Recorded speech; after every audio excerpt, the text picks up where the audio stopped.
As you enter the town of Mill Valley, you are greeted by rows upon rows of mid-sized suburban houses framed in the foreground of Mount Tamalpais.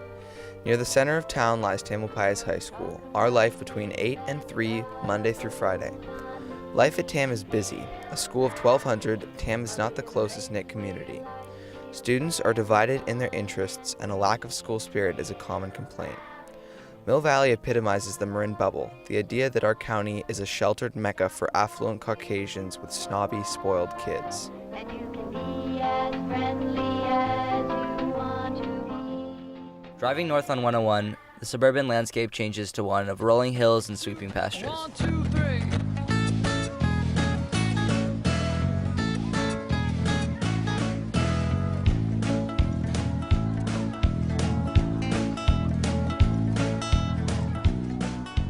By the time you reach the Tomales border, the bubble has been popped.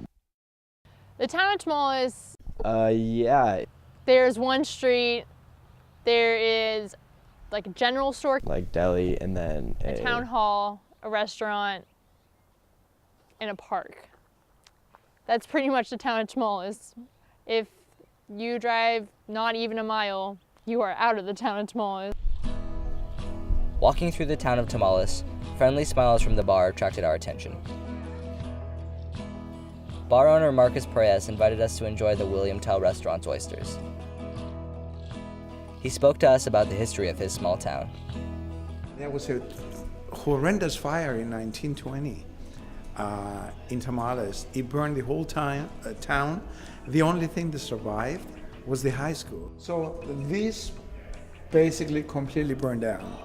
So the building that you see here right now is 1920. You lived in Tamales for about like 7 years on my grandpa's ranch.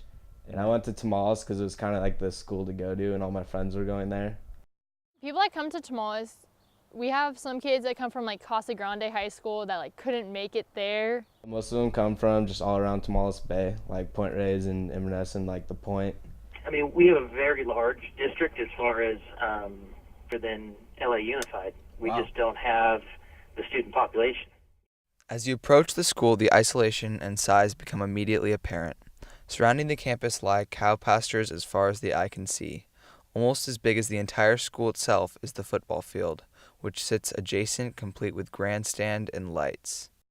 The town is totally revolved around Tomales. Like when there's a sports game or everything's revolved around the school. Everyone's at the games.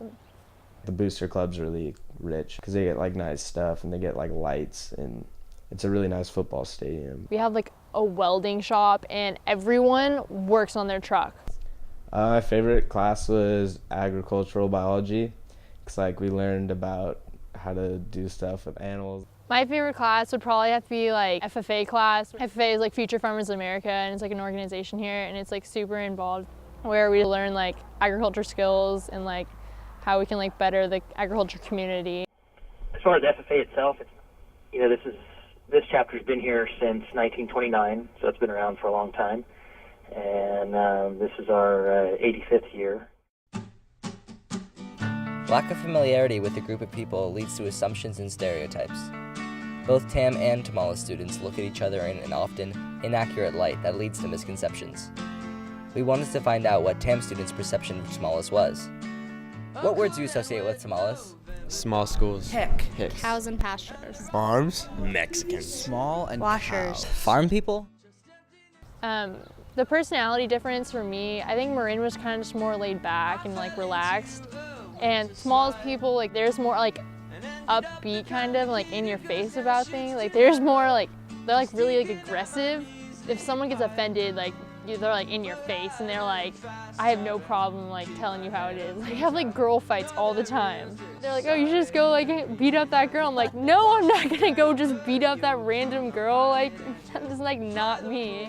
They don't let anything slide. Everything is personal here. Everything's taken like they want to like put you down. Like, it's so bad. Like most people think that you guys would think we're kind of like just like ranch kids, kind of hicks. Like a lot of people that come to our football camp talk like shit about that. You walk into our school, you'll see big diesel trucks, like guys that walk up, like they can like hurt you really bad. Like Like, that is Tomales. People like bicker and stuff about whose truck is better. All they bring up is their trucks, their work. They bring up their work like, oh, I work so much harder than you. I sit in a tractor all day. My job's so strenuous. I haul cows, like, it's crazy. Despite their popularity, trucks are not the only form of entertainment at Tomales.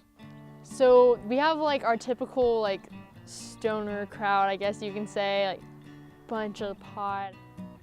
A lot of the country kids are just like, oh no, I never do that, I never do that. And at a party, you're like, oh, here, want some? They're like, yeah, like, I'll try it, sure. A bunch of alcohol, like a bunch of alcohol here. Like, there's people doing, like, people make their own moonshine. Like, oh, come try my moonshine. Just like, oh, just get messed up off moonshine. Social life at Tomales is the same and yet vastly different from the social life at TAM. Even though we do many of the same activities, we do them quite differently. One party I got there and I heard chickens squawking. A person cut the head off a chicken and roasted a chicken because they were hungry. Plucked it, gutted it, everything. Parties get pretty intense. Clearly some of the stereotypes ring true, but many misconceptions about both TAM and Tomales students are clearly present because of a lack of exposure. Like, most of them haven't even been in a lot of parts of Marin. They kind of just stay in Sonoma most of the time. Like, everyone's like, oh, we're not that country. Coming from St. Rita, it's like, I definitely know, like, this is the country. Despite its proximity to TAM, Tomales demonstrates the diversity of lifestyles in Marin. By getting to know teenagers from a different background, we are able to expand the thoughts we have about the community we know so well.